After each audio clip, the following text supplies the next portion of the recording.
Hello everyone! We are Group 9, ready to delve into Polyas' problem-solving method. As per our instructor's directive, we've curated 6 distinct problems, with each member tackling 2. I'm Cadet 4th Class Pereira Miles Stanley J, addressing problems 1 and 2. I'm Cadet 4th Class Boulang, Princess B, who will navigate through problems 3 and 4.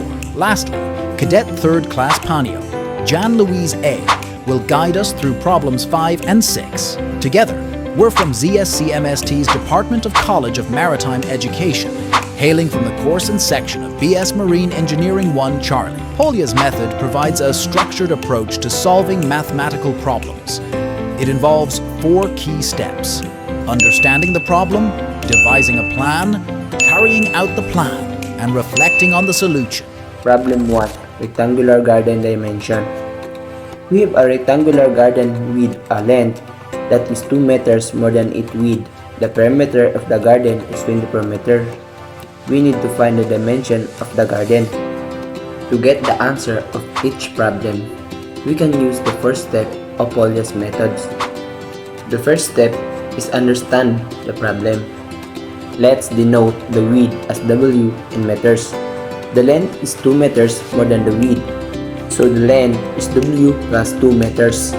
The perimeter of a rectangle is the sum of all its sides. P equals 2 width plus 2 length. The second step, devise a plan. We'll use the given perimeter to set up an equation and solve for the width, expressing the length in terms of width. The problem states that the length is 2 meters more than the width, so we have length equals width plus 2. Substitute the length in the perimeter equation. Replace L or length in the perimeter equation. 24 equals 2 width plus 2 open parentheses, width plus 2 close parentheses.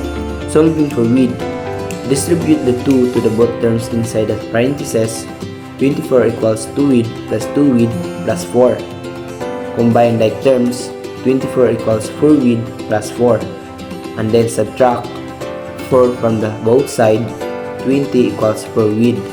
And then lastly, divide both sides by 4, so we can get 5 meters per width. And the last step is look back. The width is 5 meters, and the length is 5 plus 2 equals 7 meters. Overall, the dimension of the rectangular garden are 5 meters for the width and 7 meters for the length. Our second problem, splitting the restaurant bill. 3 friends decided to split the bill equally. The total bill including tax and tip was $90. We need to find out how much each person paid. So again, we use the first step of Polyas method so that we can get the answer. Step 1. Understand the problem. Let's denote the amount each person paid as X in dollars. Since they split the bill equally, each person paid the same amount. The total bill is $90. Step 2. Devise a plan. We'll set up an equation based on the given information and solve for X. And step 3 is carry out the plan. Total bill. 3 friends X amount each person paid. 3X equals 90. And then solve for X. X equals 90 divided by 3. Our X is 30. So our last step is look back. Overall, each friend paid $30 for the restaurant bill. For the problem number 3, a car travels 180 miles in 3 hours. What is its average speed in miles per hour? So let's follow the steps of Polyas methods to solve this problem. So first steps, understand the problem. The problem states that a car travels 180 miles in 3 hours. And we need to find its average speed in miles per hour. Second step, devise a plan. We will use the formula for average speed, which is distance divided by time. So, we'll divide the total distance traveled 180 miles by the total times taken 3 hours to find the average speed. So in third step, carry out the plan. So average speed equals total distance per total time.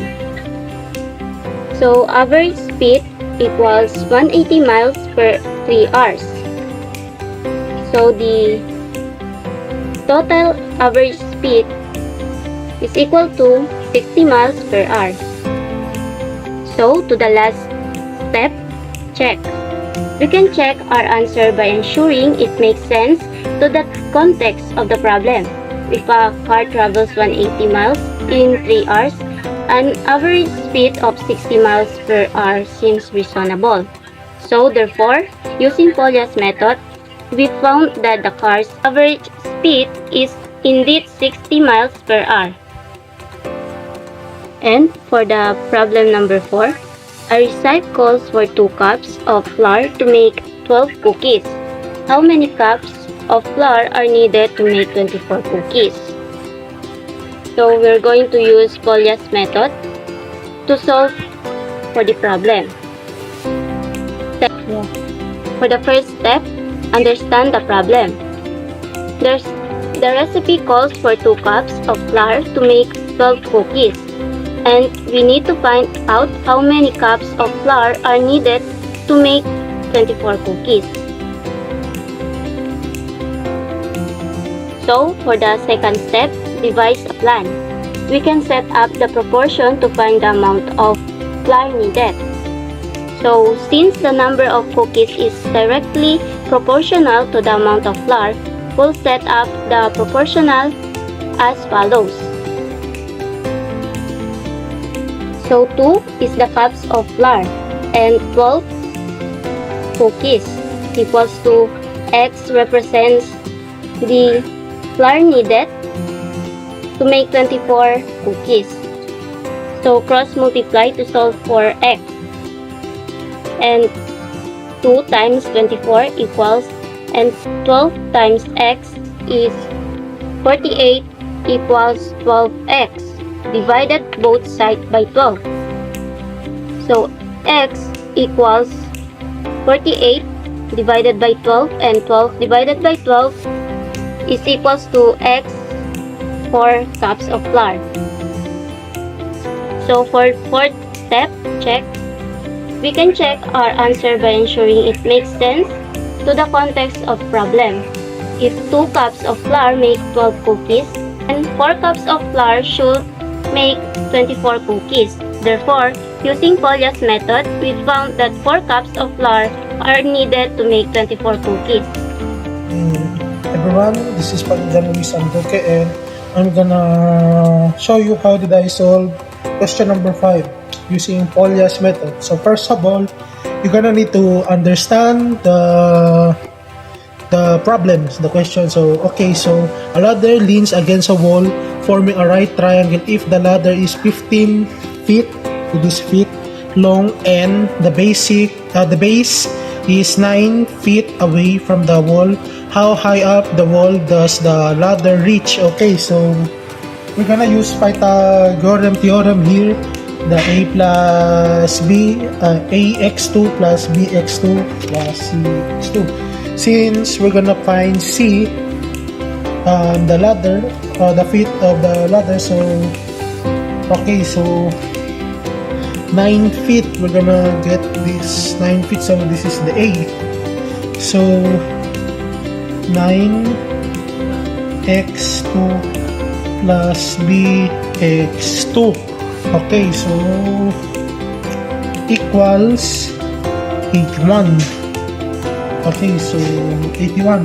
Okay, so we're gonna find B. So 15 feet long. Okay, so we're gonna put on our calculator like 15x2 and press equals, and the answer will show 225. Okay, so we need 81 to minus 225. We need this answer. We want to minus this one. So 225 minus 81. We have 144 now. We need to find the square root of this. So put square root on the calculator, and 144 equals 12. So 12 feet. Okay, so this is problem number 6. So Jay invested 5,000 in a savings account that earns 4% annual interest. How much interest she will earn after 3 years? Okay, so like as always said, you understand the problem. So you have principal rate 4%, which is 0.04. So how did I get 0.04? So basically 4% divided by 1, so you will get 0.04%. Okay, so the time 3 years. So basically you need principal times rate times time. So basically the interest is